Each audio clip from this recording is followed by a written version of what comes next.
Hi folks, and welcome to today's video, workout routine for low back disc bulges and herniations. Now, I do make a lot of great content for folks that are suffering with low back issues such as herniated discs, bulging discs, sciatica, lumbar, arthritis, pain, stenosis. If that's you, hit that subscribe button. You'll be notified when I upload some great content to get you back on the road to recovery. But without further ado, let's get into today's workout.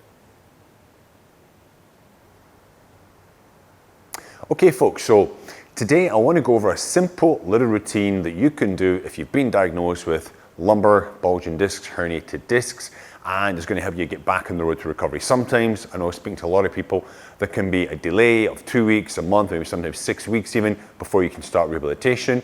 What can you do yourself at home to help your recovery? Okay, now before we get into the actual exercise, there are a couple of things that you always want to try and do if you do have that lower back injury, and that is do not stop moving, okay? Walking is a great exercise. Even if you can only manage up and down the room a couple of times because of the pain, it keeps you moving, keeps the blood supply going, helps bring nutrients to that healing disc, helps take anti-inflammatory materials away, and walking is a really well-prescribed exercise. Get outside, get some fresh air. Okay, if it's not too cold, I definitely can recommend walking. Don't push yourself too much. Maybe just start with 10 minutes, okay? 10 minutes out, see how it feels. The next day, try 15 and build upon that. Number two, another very important thing is try to avoid flexion, spinal flexion, for the first 4 hours of the day. Now, there's a separate video that's going to pop up at the end of this one, which goes into more details and the science behind it. But it has been shown to help people with back pain, disc issues get better, okay? Reduce their pain intensity, reduce the number of days in pain. And it is simply avoiding flexion. So when I go to brush my teeth in the morning, I want to do a little hip hinge, put my hand here for support in the sink, brush my teeth. I want to avoid sitting, okay, as best you can. If you have to drive, use a rolled up towel in the lower back region of the car there where you sit, okay, keep yourself in a much more neutral, extended position. Avoiding flexion will help, okay, for that first 4 hours of the day. I usually recommend that for people up to the first month of the injury occurring. Now, let's get into the exercises. I've got 5 exercises here in a little routine for you that you can try at home. Now, the first 2 are going to be on the ground, okay, and of course, when we've got a back injury, we may be struggling to get on the ground. So what I tend to do is try to get people to use a support, side of the couch, side of a table, side of a bed, okay? And we're gonna use one hand there for support. We're gonna split squat down onto the ground, okay? Now, the first exercise we're gonna be doing here, I'll show you from different angles. It is a modified beginner bird dog.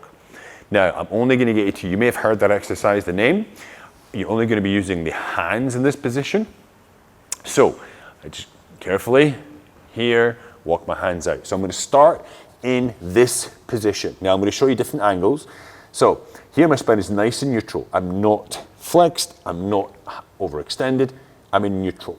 And all I'm going to do, I'm asking you to do, turn to the side so you can see better, is I'm just going to stabilize my spine, stabilize my core, contract my abs, and I'm going to bring one hand up, bicep past my ear, hold for a second, bring it down to the ground, lightly touch the ground, go again. As I go up, you see I make a fist, squeeze tight, pull the shoulder back. And what I'm trying to do is avoid tipping over, let my hips shifting, okay? Bracing all the time in that position and come down. And I would just ask you to do 4 to 6 repetitions on one side, rest that hand down, and then you're gonna change to the other side. I'll show you from the side here so you can see properly. I go up, squeeze, hold, come back down, touch the ground lightly, up, squeeze, hold, and relax, and just push back. Now, you want to take 30 to 60 seconds rest. Then we're going to move on to the next exercise. Now, for this, I'm going to go to the side here. I'm going to use your hands to come down onto my elbow, onto my back, okay? I'm just going to shuffle forward. Now, this is a hip extension exercise, gets the glutes engaged, a little bit of lower back, very gently. Knees, feet hip width apart, hands at my side here. Squeeze my glutes, like contract my glutes, and then very gently, I'm just going to lift Squeeze my glutes to lift up just about halfway. Hold for a second. Come back down very slowly. Touch the ground. Squeeze, lift, hold for a second. Come back down. So I'm not forcibly extending my spine. It's very gentle, just getting those glutes engaged. And come down, touch, squeeze, lift, down. Now you would aim for, probably start with 8, and you want to work your way up slowly up to 10 to 15 repetitions, okay? Now that's the 2 exercises we've got on the ground. Now we're going to get back up again. So, number of ways we can do this. We can roll over onto our side, onto our front from here, and then we can bring one knee and push 2 knees to here. And then we can go into the split squat position, push and back up safely. Now, I'm a big believer in working the whole body when we've got an injury. So I get you to move on to this next exercise. Very simple. Now, this is a little bit low for beginners, but this could be the back of a couch, breakfast bar, table. Again, I'm going to show you from this side as well so you can see. It will be a push-up, okay? So when I go into my push-up position, I'm not extending my spine. I've got a bit of a neutral spine, flat spine, and I'm going to come down and push back. Now, obviously, this is quite low here, okay? If that's too difficult, you could choose to use the wall. I'll just show you from the back here. And I just push up into the wall. Just encourages upper body strength. We need upper body strength in our daily lives. When we're moving things, opening, closing, etc., pushing. One of the things that can happen when you get a low back injury is you stop doing everything. As a result, the whole body becomes weaker. I'm a big proponent of keeping the whole body moving, keeping it strong. So, back of the couch push-ups, table, wall, try to get between 8 to 15 repetitions, okay? And then we're going to change exercise. Now you rest, I said 30 seconds, 45 seconds. Next one is a step up. Now, this can be a small 15, 20 centimeter step. That's around about 8 inches, okay? And you want to get close to that step. We're going to place one leg on there. And all you're going to use the front leg, you're going to push, hold for a second, and come down. That's all it is. I'm going to push up, hold for a second, and come down. Push, hold for a second, stabilize, and come down. And then you would do 8 to 15 and change legs. Again, our daily lives, we tend to step up, in, out of buildings, cars, etc. It's really important to get the limbs nice and strong, stabilize your hips, because if the legs are getting weaker, a lot of that stress when you plant your feet is pushed up into the lower back region, into that area where the disc is injured, which can hurt, of course. We don't want more pain, okay? Again, you change legs. Make sure when you step, you keep this other leg really close, push, and then you come down with control. You don't just drop onto the ground. You push up and down with control. Again, take your 30, 45 seconds rest. Then we're going to move into another simple little core exercise. Excuse me. I call this the standing plank hand alternator. So you can think of a better name for it, and that's the one I've got for it. But I'm going to show you from the side and from the front here. So, it is in almost a push-up position, okay? The wider I put my feet, the easier this exercise will be. So I'm not sagged through, I'm not excessively rounded up here, I'm in that neutral spine position. Now let me show you from the front and you'll see what's going to happen. So I'm here like this with my hands, and all I'm going to do, bracing my core, take one hand, and I take a step in, other hand in, other hand out, out. So it's in, out, out, in, out, out.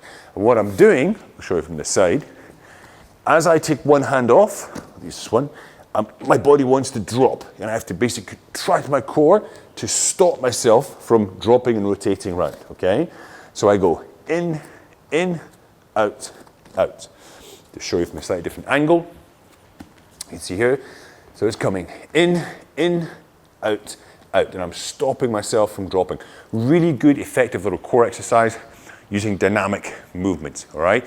You would aim for 20, sort of 18 to 20 reps, which is going to be in total. So it's 1, 2, 3, 4, 5, 6, 7, 8, okay?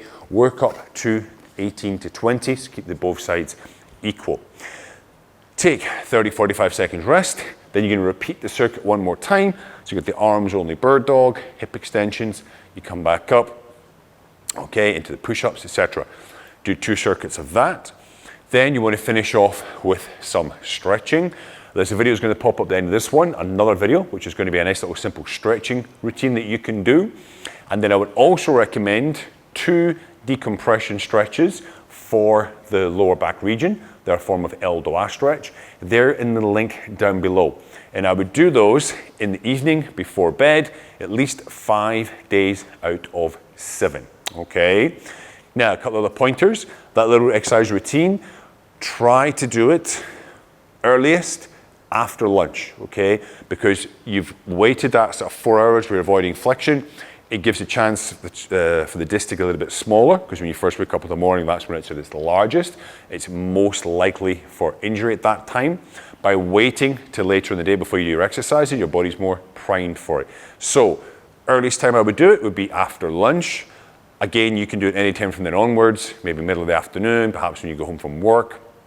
It's a good time to do it, okay? And as I say, you're gonna do it one day, take the next day off, just do the stretching routine, which again is linked at the end of this video.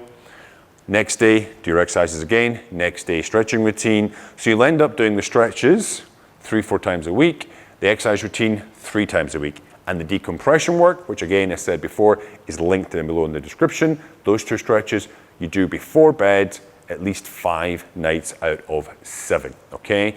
Don't forget your walking. Don't forget avoiding flexion before noon. That video is going to pop up along with the stretching one in just a second. Guys, listen, questions, comments, hit me up in the description down below, in the comments down below. Don't forget to like, share, and subscribe. If you do want to send me an individual question, my email's down there as well. You can set up a call as well if you wish with me. We have a quick 45-minute discovery call, free advice call. If not, have a great week, guys, and I'll see you next time.